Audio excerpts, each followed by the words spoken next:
Olá! Nesta aula 41, analisaremos a seção 7.5 do livro. Aprofundaremos de modo decisivo a reinterpretação da geometria relativística proposta pela teoria do nó temporal ao enfrentarmos diretamente o conceito de geodésica, tradicionalmente tratado como um objeto geométrico primário. Na relatividade geral, uma geodésica é definida como a curva que torna estacionário o intervalo espaço-temporal, e por isso representa o movimento natural de partículas livres em um espaço-tempo curvo. A TNT não rejeita essa descrição formal, mas demonstra que ela não é fundamental. Como o estudante atento já percebeu, trata-se de uma descrição projetada de um processo mais profundo, governado pela dinâmica da coerência espectral na rede temporal. No nível ontológico da TNT, não há espaço prévio nem métrica autônoma capaz de impor trajetórias. O que existe é uma rede de nós temporais, onde cada nó é portador de uma estrutura espectral interna, e todos estão conectados por vínculos cuja intensidade mede o grau de coerência funcional entre modos. A projeção de uma trajetória contínua no espaço-tempo emergente só é possível quando existe uma sequência persistente de estados espectralmente compatíveis, capaz de atravessar o operador de projeção sem ruptura. Assim, uma geodésica deve ser entendida, antes de tudo, como um encadeamento ótimo de compatibilidades espectrais, e não como uma curva desenhada sobre um fundo geométrico dado. Nesse contexto, o critério que seleciona uma geodésica não é a minimização de comprimento, mas a minimização do custo funcional de reorganização da coerência ao longo do tempo fundamental. Cada deslocamento projetado corresponde, no nível da rede, a uma redistribuição de fases e acoplamentos entre nós. Algumas sequências exigem ajustes suaves, quase adiabáticos. Outras demandam reorganizações abruptas, envolvendo perda de coerência ou transições instáveis. Apenas as primeiras conseguem sustentar projeção contínua. A geodésica, na linguagem da TNT, é, portanto, o caminho de máxima eficiência projetiva, isto é, aquele ao longo do qual a rede consegue preservar coerência suficiente sem entrar em regime crítico. Essa leitura permite compreender, de maneira unificada, por que corpos seguem trajetórias curvas na presença de massas, sem que seja necessário postular uma força gravitacional. O que chamamos de massa corresponde, na TNT, como já vimos nas aulas anteriores, a uma condensação funcional de coerência, isto é, a uma região da rede que exige elevada reorganização espectral para ser atravessada ou contornada. Essa condensação não atua empurrando corpos, ela reconfigura o mapa de coerência ao seu redor. Como consequência, as trajetórias projetivas que passam retas por essa região tornam-se funcionalmente custosas, enquanto trajetórias curvas, que acompanham gradientes suaves de coerência, tornam-se dominantes. O corpo segue essas últimas não por obediência a uma força, mas porque qualquer outro caminho deixa de ser projetável de modo estável.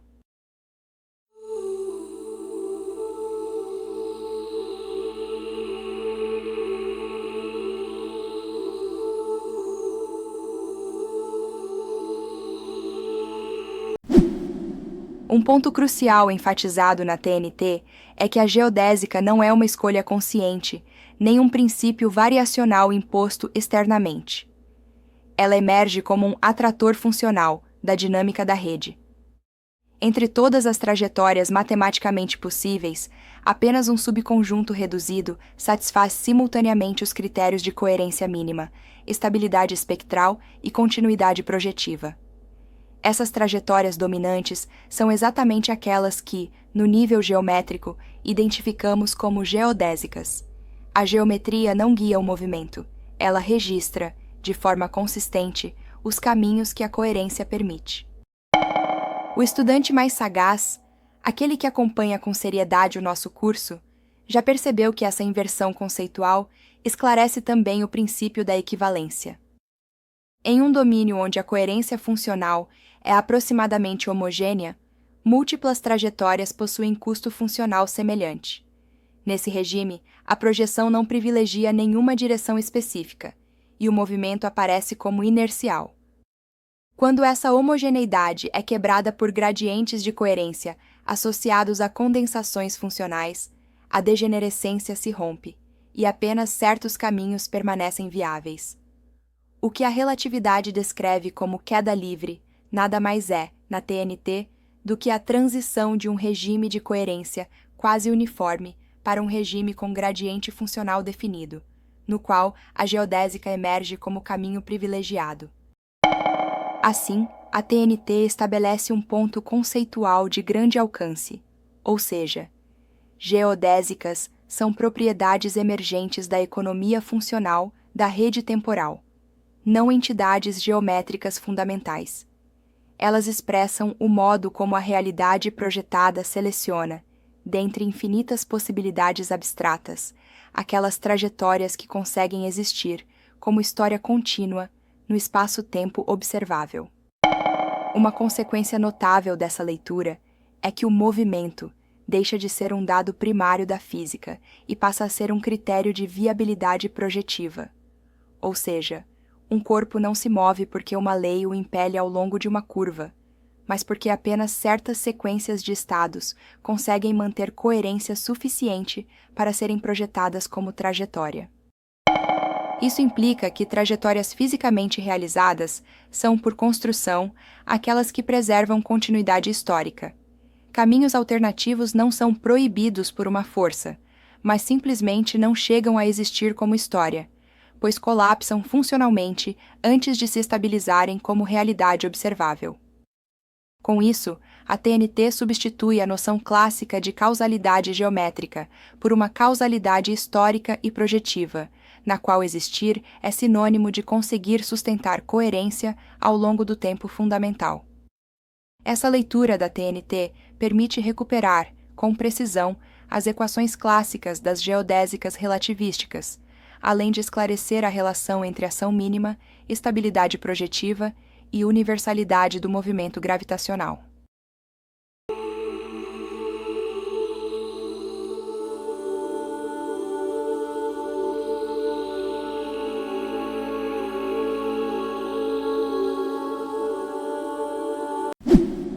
A TNT permite aprofundar a reinterpretação das geodésicas ao esclarecer um ponto conceitual que, na relatividade geral, permanece assumido como princípio. Estamos nos referindo à famosa postulação de equivalência entre massa gravitacional e massa inercial. Na teoria do nó temporal, essa equivalência não é postulada. Ela é derivada como consequência do regime projetivo estável. Para isso, a TNT separa ontologicamente duas noções que, no formalismo geométrico relativístico, aparecem fundidas: a fonte da curvatura projetada, a chamada massa gravitacional, e a resistência dinâmica ao redirecionamento do movimento, a chamada massa inercial. No enquadramento da TNT, aquilo que se projeta como massa gravitacional corresponde a uma condensação funcional de coerência espectral na rede temporal. Trata-se de um domínio em que a reorganização interna da rede é particularmente custosa, impondo gradientes funcionais ao seu entorno. Esses gradientes não atraem corpos no sentido clássico.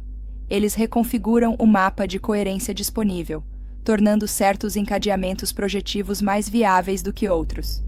A curvatura observada das trajetórias é, assim, a assinatura geométrica dessa reorganização funcional, não a ação de uma força ou a presença de uma substância material primária.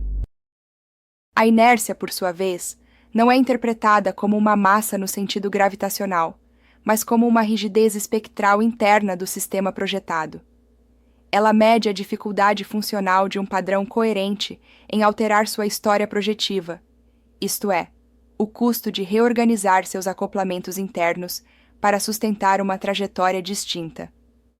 Um sistema com alta inércia não resiste ao movimento, por possuir mais matéria, mas porque seu padrão espectral é estável, historicamente consolidado e pouco flexível a reconfigurações rápidas.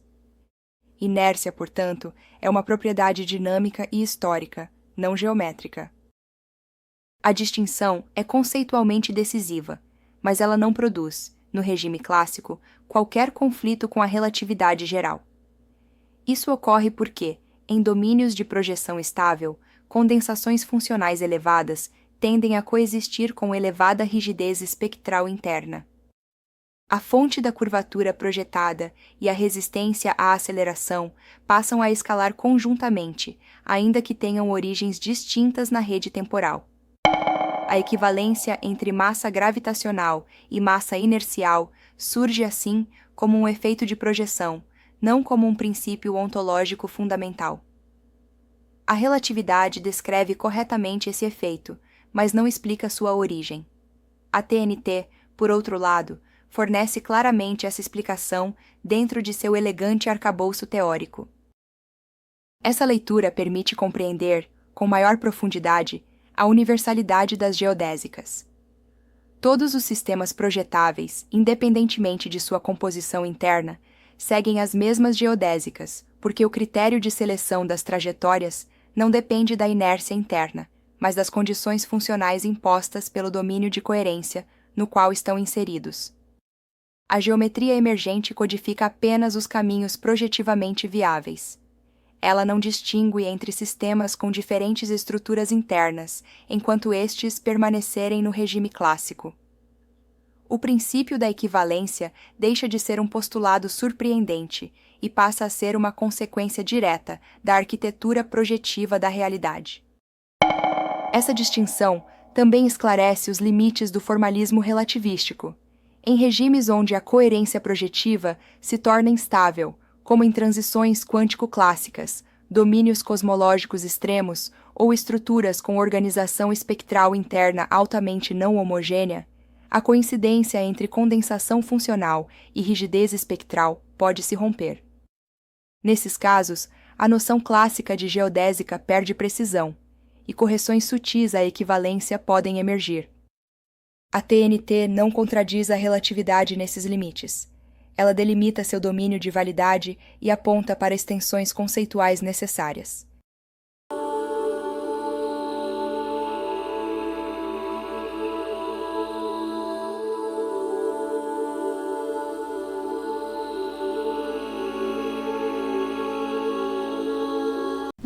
Conclui-se, portanto, que as geodésicas não são leis impostas ao movimento, mas histórias sobreviventes em um ambiente funcionalmente restritivo. Elas representam os caminhos que permanecem projetáveis quando a rede temporal seleciona, por economia funcional, apenas aquelas trajetórias capazes de sustentar coerência ao longo do tempo fundamental. A distinção entre massa gravitacional e inércia, longe de romper essa imagem, a reforça. Afinal, o movimento observado é sempre o resultado da interação entre a organização funcional do domínio e a estabilidade histórica do sistema, ambos registrados geometricamente como geodésicas no espaço-tempo emergente. Uma consequência notável dessa interpretação é que ela reformula o estatuto ontológico das leis do movimento. Na física clássica e relativística, as leis são entendidas como prescrições universais às quais os sistemas obedecem. Na TNT, ao contrário, aquilo que tradicionalmente chamamos de leis físicas emergem como regularidades estatísticas de sobrevivência projetiva, ou, em outras palavras, elas descrevem não o que deve acontecer, mas o que consegue acontecer de modo estável. O movimento não é governado por equações no sentido normativo. De fato, segundo a TNT, ele é filtrado por critérios funcionais que eliminam, antes mesmo de se tornarem observáveis, trajetórias incompatíveis com a manutenção da coerência. Isso desloca profundamente a noção de causalidade física, que deixa de ser vista como encadeamento rígido de estados e passa a ser entendida como seleção histórica de possibilidades viáveis. A geometria, nesse quadro apresentado pela TNT, não dita o futuro, ela registra o passado funcional que conseguiu persistir. Uma segunda consequência, ainda mais profunda, é que a TNT oferece um princípio unificador natural entre os regimes clássico, relativístico e quântico, sem recorrer a colagens formais. A validade das geodésicas, da equivalência entre massa gravitacional e massa inercial e da própria noção de trajetória contínua passa a ser claramente condicionada ao regime de coerência da rede. Quando a coerência é alta e estável, a física clássica e relativística emerge com toda a sua precisão. Quando a coerência é parcial ou flutuante, a noção de trajetória colapsa e o regime quântico se impõe. E quando a coerência se satura ou se reorganiza globalmente, surgem os limites cosmológicos e gravitacionais extremos. Com isso, a TNT não apenas reproduz a física conhecida, mas explica por que ela assume formas tão distintas em diferentes escalas, oferecendo um quadro conceitual coeso, harmonioso e elegante, no qual a diversidade das teorias físicas deixa de ser um problema a ser remendado e passa a ser a manifestação natural de uma única arquitetura projetiva subjacente. E com isso, terminamos a aula 41 de nosso curso. Se você se interessa por essa fascinante discussão, se inscreva no canal, ative as notificações e continue nos acompanhando. Obrigado por nos prestigiar e até a próxima aula!